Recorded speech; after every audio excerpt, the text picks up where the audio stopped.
네, 반갑습니다. 평경장입니다. 비트코인은 4개 연속 양봉을 보이고 있고 주봉이기 때문에 거의 한 달 동안 반등 중에 있다, 무난한 반등장이 진행 중이다 라고 보이고 있고, 현재 가격은 거의 97K에 도달합니다. 그러면 3K만 올라간다면 100K에 도달하겠죠. 이 자리에서 100K에 도달하기 직전인 이 자리에서 오늘 영상에서는 크게 고민해 볼 만한 것들 3개를 가져왔습니다. 첫 번째, 나스닥입니다. 나스닥은 간단하게만 짧게 설명을 할게요. 현재 주봉 차트를 보게 되면요, 22K 22,000달러를 찍은 직후에 크게 하락했고 회복 중인 걸 볼 수 있습니다. 제가 지난 영상에서 나스닥이 크게 하락하고 회복하는 장세는 길게 펼쳐질 때는 회복하는 장세, 전고점까지 회복하는 장세가 반년이 되는데 짧게 본다면 2개월 이내에 회복하는 장세도 있다라고 설명을 드린 적이 있습니다. 자, 그럼 지금 현재 나스닥은 회복하고 있습니다. 그리고 지금 현재 장세 비교해 가면서 보면 아시겠지만 나스닥하고 비트코인하고 똑같이 흘러가고 있어요. 즉 나스닥이 올라가면 늦든 빠르든 비트코인도 올라가고, 약간 약세고 회복되지 않는다면 비트코인도 올라갈 일이 없다라는 것을 의미합니다. 그렇기 때문에 앞으로 나스닥이 상승을 하면 비트코인도 신고점 갱신 가능하다, 충분히 말해볼 수 있고요. 이에 따라 나스닥 상승 두 가지를 예상해야 되겠죠. 첫 번째랑 두 번째가 되고, 첫 번째는 전고점 이런 부분들을 못 넘기는 시나리오가 될 것이고요. 두 번째는 전고점을 넘겼을 때 시나리오가 될 거예요. 그리고 우리는 이 결과에 따라서 무조건적으로 비트코인의 영향을 받게 될 겁니다. 그럼 앞으로 나스닥 상승을 예상해야 되냐, 하락을 예상해야 되냐? 간단하게 말해보면 저는 그런 생각들이 상당히 무의미하기 때문에 관찰만 해라라고 말씀드리고 싶어요. 그 이유가 두 번째, 세 번째부터 시작되는데, 최근에 가장 핵심적인 이슈는 관세에 있었습니다. 4월 전체 그냥 관세라고 봐도 좋아요. 그리고 그 결과는 사실상 미국이 물러나는 그림이었고 중국이 그냥 승리자다 또는 웃는 그림이 강했죠. 이때 중국이 어떤 작업을 했냐, 미국을 폭력배다, 양아치다라고 선동을 하면서 과거 예제를 들었었죠. 플라자 협정 때 일본이 져주는 그림으로 양보를 했는데 일본이 그 때문에 경기 침체가 왔다, 기업도 망했다. 또 프랑스의 알스톰 사례를 들으면서 이것 또한 문제였다. 그러니까 우리가 미국한테 져주면은 결과는 당연히 안 좋을 것이다. 몇십 년 동안 피해를 볼 수도 있다. 우리는 절대 져주지 않을 거고 너네도 그러지 마라 라는 선동을 하면서 싸움을 질질 끌었고, 마지못해 오늘과 같은 결과가 나왔죠. 결국 트럼프가 약간 한 발 물러서는 그림이 나왔습니다. 여기서 중요한 건 중국이 이겼다 이런 그림이 아니라 지금 현재 지켜봤을 때 미국이 지는 듯한 그런 뉘앙스가 보인다는 거예요. 뉘앙스. 실제로도 그러하고요. 우리가 여기서 한번 잘 생각해 봐야 되는 게, 적어도 저를 포함하고 우리 3, 4, 50대 시청자분들 다 포함해서 모든 사람들, 우리가 살면서 미국이 지는 듯한 그림을 단 한 번도 본 적이 없습니다. 이게 중국의 선동 때문이다 라고 말이 많지만, 근데 이미 대중들이 그렇게 생각하고 있고 현재 결과물들은 정말 생소하다는 거예요. 애초에 트럼프가 말하던 제조업 르네상스를 펼쳐가면서 실업률 해결되고 경제적으로 도움되고 이런 좋은 점, 이상향은 정말 좋았지만 미국인들조차 그걸 왜 우리가 하냐, 반대를 하고 쉽게 동의도 안 하고 미국인들도 지지를 하지 않는 걸 보면 결국에는 불가능한 계획이라는 결과값이 나왔고요. 그리고 이를 통해서 사실상은 중국이 좀 더 호재라고 평가를 해야 될지 모르겠는데, 좀 더 산업이 강력해지는 게, 중국은 이미 제조업 1위예요. 그리고 미국이 이를 좀 약간 파이를 가져오려고 했는데 실패했죠. 이 말은 앞으로 중국은 더욱더 성장하는 나라가 될 것이고, 파이는 미국이 아니라 다른 나라에서 조금 더 가져갈 수도 있겠으나 사실상 이를 이겨내기는 쉽지 않아 보이고요. 또한 이 다음에 미국은 첫 번째 계획이 실패했으니까 앞으로는 불확실성을 달고 갈 수밖에 없습니다. 그래서 좀 생각을 하실 거예요. 그게 뭐냐, 제조업 문제니 르네상스니 아니면은 미국이 지든 말든 뭔 상관이냐. 어차피 나스닥은 신이고 그냥 우상향 할 건데, 그렇죠? 근데 여기서 문제는 지금까지는 그래왔다라는 게 문제예요. 지금까지는 25년도까지는 그래왔는데 26년도부터는 달라질 수도 있는 입지에 있다. 그러한 상태에 있다라는 게 문제입니다. 단편적인 예로 달러 인덱스를 보면은 이번 연도 초 기준으로 지금 현재까지 11% 하락했고요. 이번 관세 이슈가 나온 직후로부터 6에서 7%가량 하락했습니다. 사람들은 달러 인덱스가 내려가는 게 결국에는 미국 문제나 아니면 제조업 강화를 위해서 내린 거라고 하지만, 우리 같은 투자자들 입장에서는 주가가 영향을 받는다라고 해석을 할 수밖에 없어요. 특히나 미 증시, 미 주식들. 또한 이 문제는 단기적인 문제를 뛰어넘는다라는 것이 더욱더 큰 문제입니다. 그럼 달러 인덱스는 무슨 상관관계가 있을까? 그냥 쉽게 생각해서 달러 인덱스가 하락할 때는 미국 주식, 통틀어서 증시가 약세라는 것을 의미합니다. 상대적으로 다른 나라 주식은 더 강세일 거고요. 대표적인 예가 아래에 나와 있듯이 코스피입니다.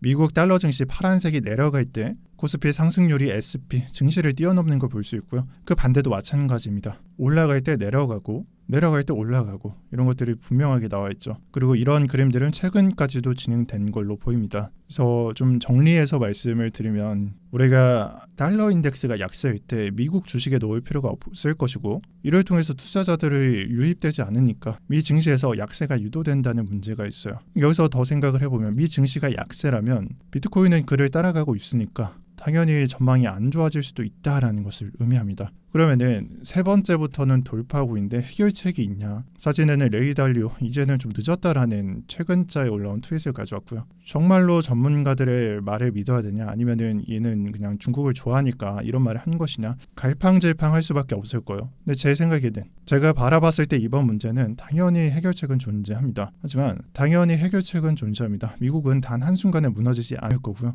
과거의 통화 정책 그냥 돈 복사하는 거 이런 걸 반복하는 게 아니라 새로운 통화 정책이나 아니면 뭐 정책들을 내놓거나 그런 것들을 내놓거나 아니면은 그냥 근본적으로 지금 현재 문제점이 인플레이션, 경기 침체가 동시에 일어나고 있는데 이를 지연시키거나 해소시키는 방법은 존재할 거예요. 애초에 이 과거라고 표현하는 이 통화 정책도 최초에는 처음 나왔을 테니까 오늘날에도 새로운 게 등장할 수 있겠죠. 하지만 문제점은 아직까지는 해결책을 못 내놓고 있고 뭐 기업들 도산 그냥 뻔하게 나오고 있고 소비는 당연히 하락하고 있고 산업도 타격을 받으니까 위험하다는 신호를 받고 약세를 나타내는데 제 말로서는 해결책은 존재할 것이라고 적어놨습니다. 희망적이라는 거예요. 사실상은 좀 투자를 회피해야 되는 시기라고 예상이 됩니다. 하지만 저는 비트코인은 좀 다르다고 생각합니다. 현재 위치상 나쁠 게 없다라고 생각해요. 지금 사진에는 골드 금값을 가져와 봤습니다. 24년도 여기서부터 지금 현재까지 70에서 80%가량 올라났어요. 그리고 금값과 비트코인 차트를 비교해 보신 분들은 아시겠지만 비트코인이 금값이 강세를 보인 이후에 바로 직후가 아니라 그 이후에 시간 격차를 두고 비트코인 차트를 바라봤을 때 강세가 나온 이후 그 기간 동안 비트코인 차트가 나쁜 적이 없어요. 그때 이 금 강세 이후에 뭐 몇 개월 이후나 뭐 1년 뒤에 나왔던 비트코인 차트는 역사적으로 나쁘지 않았습니다. 그리고 우리는 이 1년 동안 금이 상승한 차트를 봤고요. 정말 역대급 강세 차트를 경험했습니다. 저는 비트코인이 이 부분을 노려볼 만하다라고 생각하고 기대해 볼 만하다라고 생각합니다. 한편으로는 다른 의견으로 사람들은 달러가 무너지니까 뭐 암호화폐나 디지털 달러, 뭐 스테이블 코인, 뭐 USDT, USDC 뭐 이런 것들이 뜬다라고 하는데 저는 정말 말도 안 된다라고 생각을 해요. 오히려 이것보다 영상에서는 설명하지 않은 나스닥이 뭐 약세를 펼치는데 비트코인은 올라가고 이런 상대적 강세가 더욱더 현명한 논리라고 생각합니다. 제가 오늘 영상에서 절반 부분은 사실 거시적인 내용을 살펴봤습니다. 그리고 당연히 이해가 안 될 수 있기 때문에 7줄로 제가 정리를 해봤고요. 밑에서부터 좀 코인을 설명할게요. 정리하고 첫 번째, 이번 일로 미국은 굉장히 큰 타격을 받았다라고 볼 수 있습니다. 이게 뭐 표면적으로 우리가 생각을 하는 거든 아니면 미국 속사정이든. 그리고 두 번째, 해결책 없어요. 뭐 이상하게 여기에 증시는 약세장이면서 버티고 있는데 사실 산업적이나 뭐 달러나 국채를 보나 좋아 보일 게 없습니다. 그래서 현실적으로는 단기로 약세를 보일 텐데 중기, 장기 이후부터는 다르다라고 보셔야 됩니다. 현재 장세에서는 이슈가 해결됨에 따라서 관세가 더욱더 큰 싸움이 되지 않음에 따라서 단기로 회복하는 것이고 이후 상승부터는 진짜인 녀석들이 개선되면서 뭐 산업 근반이나 아니면은 경제적인 상황이나 이런 부분들이 개선되면서 상승세를 그려나갈 수 있을 것이라고 생각되는 부분입니다. 이렇게 추측을 하는 것은 해결책이 지금은 없기 때문이고요. 이런 부분 때문에 좀 안 좋은 시선이 보이긴 하나 비트코인은 다행히도 괜찮은 입지입니다. 왜냐? 1번부터 4번까지 때문에 사실 비트코인은 위험하다라고 생각을 하겠지만 다행히도 괜찮은 입지라고 생각합니다. 지금까지 지켜봤을 때 비트코인은 사실 위험할 때 그냥 가장 큰 하락폭을 보이는 상품이었지만 이번 하락의 저점을 버티거나 아니면은 나스닥이 좀 약세할 때 최근 저점이 무너지지 않음으로 인해서 약간은 증명되고 있는 것 같아요. 위험할 때 큰 하락을 보이는 상품이 아닐 수도 있다는 게 증명되고 있는 것 같습니다. 저는 지금 당장은 아니겠지만 앞으로 어느 시기든지 간에 전혀 다른 장세가 나올 수도 있다라고 생각을 하고요. 코인에 투자를 하는 사람이라면 이 부분을 기대해봐도 좋을 거라고 생각해요. 아니 이 부분을 기대해봐야 된다라고 생각해요. 금도 올라갔기 때문에 투자자들은 위험 회피용 자산을 찾고 있을 것이고 간단히 말해보면 흘러올 수도 있다라는 것, 그런 예제들이 되겠죠. 그 다음 코인입니다. 알트코인 얘기를 하려고 가져왔고요. 여전히 저는 시총이 낮은 코인들은 큰 상승을 노려볼 만하다라고 생각합니다. 현재까지 증시는 약세에 불확실성을 달고 있었고 이 말은 지금 당장 비트코인으로 돈이 크게 들어오지 않는다는 것을 의미하고 향후에 비트가 큰 상승을 한다면 스몰캡은 폭등할 것이라고 예상되기 때문입니다. 그리고 전체 시장이 폭등이 안 나온 것도 기대해볼 부분 중에 하나라고 생각해요. 폭등이 나왔다면 더 먹을 부분이 적어지니까요. 또한 이더리움도 고려하고 있는데 이더리움이 우리가 늘 경험해왔던 비트 올라가고 이더 올라가고 이런 대세 강세장이 뒤따르지 않는다면 앞으로 뒤따르지 않는다면 이 상승하는 모양새가 24년도와 크게 다를 것이 없다라고 생각해요. 전체가 오르는 게 아니라 국서적으로 일부분만 올라갈 수, 특정 테마만 올라갈 수 있다라고 생각합니다. 왜냐하면 큰돈이 돌지 못하기 때문이라고 생각하고요. 이런 것들이 약간은 좀 암시가 되고 있는 부분이 게이밍 테마는 이번 하락에 거의 10분의 1이나 90%나 80%가량 하락했고 이번에 한 3, 4주가량 2배가량 올라서면서 한 최고점 대비해서 3분의 1 수준까지 회복했습니다. 이와 반면에 다른 코인들은 오히려 덜 회복하는 장세를 보이기도 했고요. 이런 부분들이 다음과 같은 걸 나타낸다라고 생각하는데 여전히 투자자들의 시선이나 관심도가 알트코인 쪽에서는 24년도 전망과 유사하다라고 저는 생각을 하고요. 이 부분을 비교해 볼 수 있는 건 21년도 때 NFT랑 메타버스가 큰 상승, 그냥 압도적인 상승을 기록했는데 당연히 이 장이 나오기 전에 관련 코인들 20년도에 큰 상승이 나왔습니다. 그러니까 이런 관심도는 과거에도 또는 미래에도 전파가 될 수 있는 부분이다라는 것을 설명하는 거예요. 즉 지금과 같이 과거에 어떤 테마가 상승을 했다면 그 다음에도 해당 테마가 이어받을 수 있다라는 것을 제가 말하고 있는 거예요. NFT나 메타버스가 그랬으니까 쉽게 말하면 장세가 이어진다라는 것을 의미하겠죠. 제가 밀고 있는 코인이 사실 뭐 잡코인이나 아니면은 24년도에 봤었던 테마나 크게 달라질 게 없는데 솔직히 말해서 잡코인의 경우에는 이런 차트가 800원 간다, 뭐 1000원 간다 이런 게 말도 안 된다라고 생각하는 건 저도 인정해요. 근데 반대로 생각을 해봐야 되는 게 항상 우리의 생각과는 정반대로 차트가 나왔다라는 거예요. 도미넌스를 보면 그 부분이 드러납니다. 18년도, 20년도, 18, 19, 20, 21년도입니다. 20년도 한 중기 또 여기 21년도로 넘어가기 전이 되겠죠. 사람들은 이때부터 도미넌스가 19년도 말부터 하락했으니까 내려가면서 알트장이 나온다라고 생각을 했었어요. 근데 실제 답안지는 아니었거든요. 실제 답안지에서는 비트코인이 급상승하면서 도미넌스가 상승하는 결과값을 나타냈고 실제로 알트코인이 좀 터무니없는 성적, 그러니까 뭐 비트 2배 올라가면은 70% 80%밖에 안 올라가니까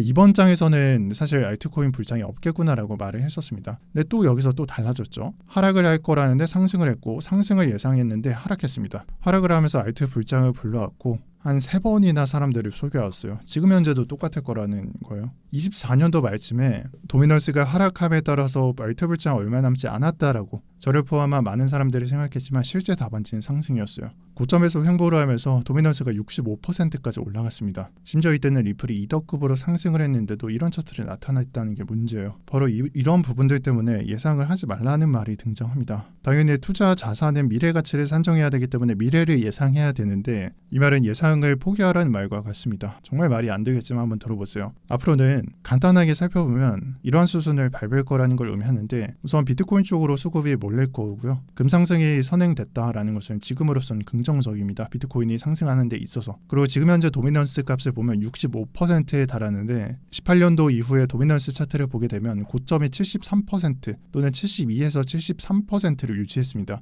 최고점이 2 이상 안 높아졌어요. 그럼 이 퍼센테이지는 지금 현재는 어느 정도를 차이를 두냐? 10% 이하예요. 앞으로 8에서 9%가 우리가 근 7년 정도 봤던 최고점이라는 뜻이고 그 이상을 올리기는 굉장히 힘들 것입니다. 더 이상 올라가기 힘든 구간, 최고점에 도달하는 자리에 와 있다라는 겁니다. 그렇다면 당연히 하락을 예상해야 될 텐데 시기를 예상하는 게 아니라 그 그림을 예상해야 돼요. 비트코인 도미넌스가 올라갔다라는 말은 비트코인으로 돈이 몰렸다라는 것을 의미하고요. 그 돈은 당연히 그냥 빠져나가는 게 아니라 가까운 알트코인 쪽으로 튈 거예요. 너무나 잘 알고 있듯이. 다만 이번 장에서 달라질 수 있는 건 이더 상승은 패스할 수도 있고 아닐 수도 있습니다. 그냥 가능성만 논의해 주시면 좋을 것 같아요. 왜냐하면 패스하더라도 알트는 큰 상승을 할 수 있고 24년도에 보여줬던 것처럼 알트는 큰 상승을 할 수 있고 패스를 안 한다면 더 큰 상승이 나오게 될 겁니다. 어쨌든 알트는 상승하니까 크게 신경 쓰지 말고 자금이 알트코인 쪽으로 향한다라는 것을 예상하고 있어야 됩니다. 이 부분을